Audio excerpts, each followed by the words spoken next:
Dovizioso beri jawaban ajakan gabung pada MotoGP 2021.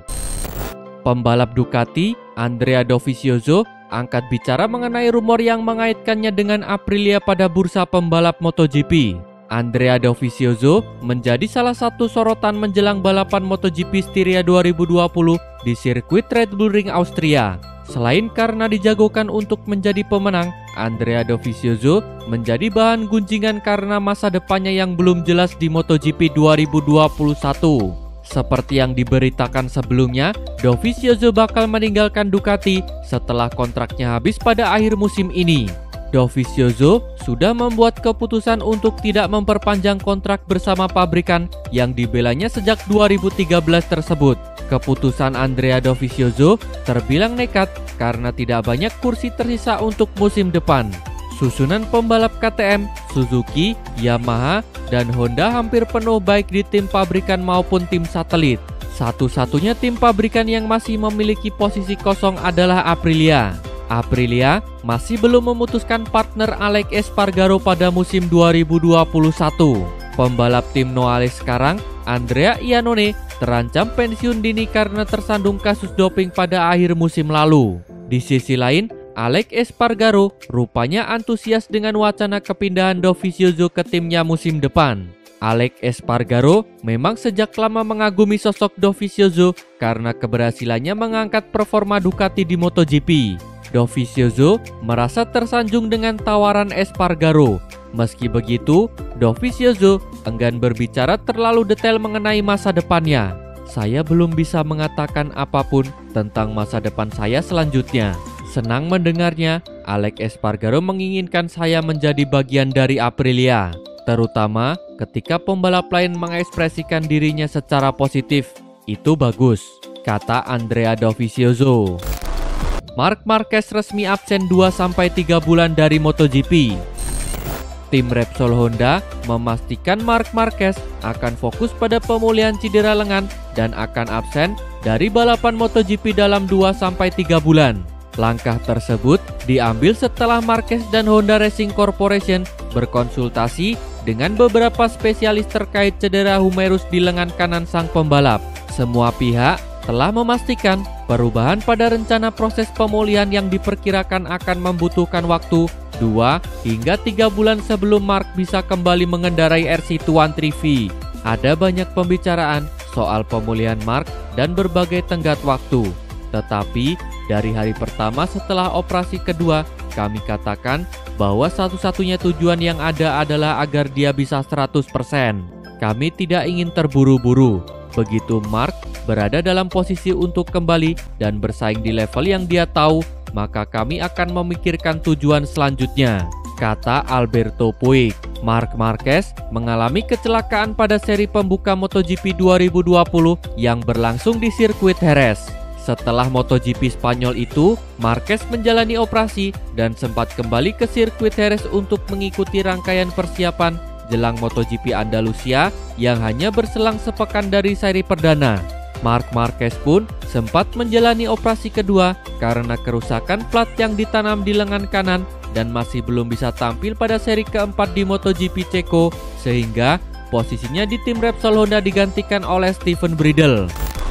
Valentino Rossi sebut rider muda MotoGP kian agresif. Valentino Rossi menyebut para rider MotoGP saat ini kian agresif. Rider kawakan itu pun menegaskan perlu adanya regulasi lebih jelas dan sanksi tegas. Opini Valentino Rossi itu terlontar seiring dengan dijatuhkannya hukuman start dari jalur pit lane untuk Johan Zarco yang dianggap bersalah dalam insiden horor dalam MotoGP Austria 2020 di sirkuit Red Bull Ring pada pekan lalu. The Doctor yang nyaris hampir jadi korban hantaman motor melayang dalam insiden tersebut menyebut bahwa paling tidak Stewart sudah memberikan keputusan atas kejadian itu. Ia juga mengungkap beratnya start dari pit lane. Panel Stewart menentukan hukuman tersebut. Jadi, itu keputusan mereka. Apapun, Anda kehilangan banyak waktu dengan start dari pit lane dalam balapan. Jadi, mereka sudah melakukan sesuatu, kata Valentino Rossi. rider 41 tahun yang mulai turun di ajang balap motor Grand Prix sejak 1996 dan beraksi di kelas Premier sedari tahun 2000 itu, kemudian juga memberikan pandangannya terhadap aksi para rider muda yang disebutnya kian agresif. Sedari Moto3, para rider muda sudah sangat agresif. Jadi, ini adalah sebuah eskalasi. Itu berlanjut ke Moto2 dan ketika di MotoGP, semuanya jadi sangat agresif. Ini sebenarnya wajar-wajar saja karena hal itu sebenarnya penting. Semua rider memberikan usaha semaksimal mungkin agar bisa tetap di depan. Tapi, saya terkadang merasa bahwa kita harus membuat peraturannya lebih jelas lagi. Jadi, tak ada lagi rider yang memotong jalur balap rider lain ketika melakukan pengereman. Harus ada sesuatu yang lebih spesifik dari race direction. Seperti di Formula One, sanksi lebih berat. Untuk saya itu adalah satu-satunya cara untuk meredam eskalasi ini, yang menurut saya amat berbahaya. Tutup Valentino Rossi. Hasil kualifikasi MotoGP Styria 2020.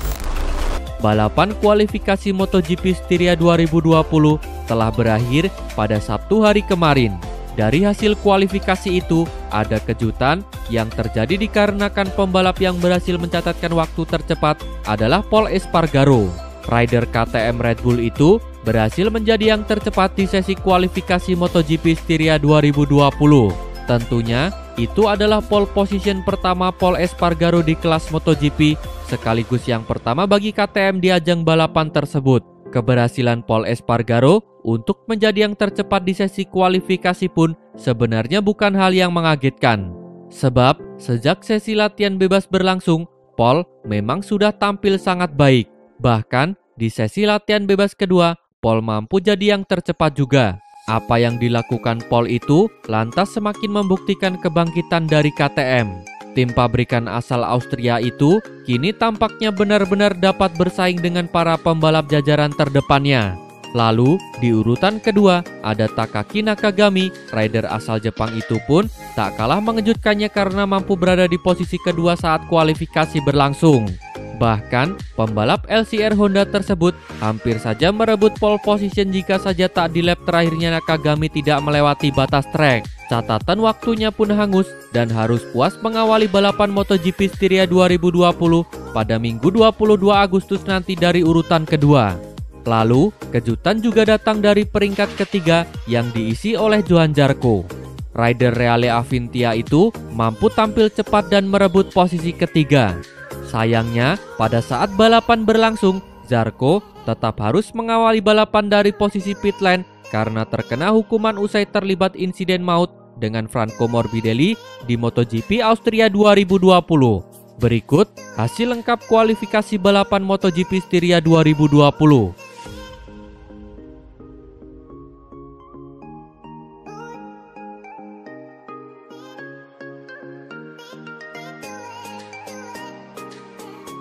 Terima kasih telah menonton. Jangan lupa subscribe untuk mendapat informasi terbaru dari channel kami.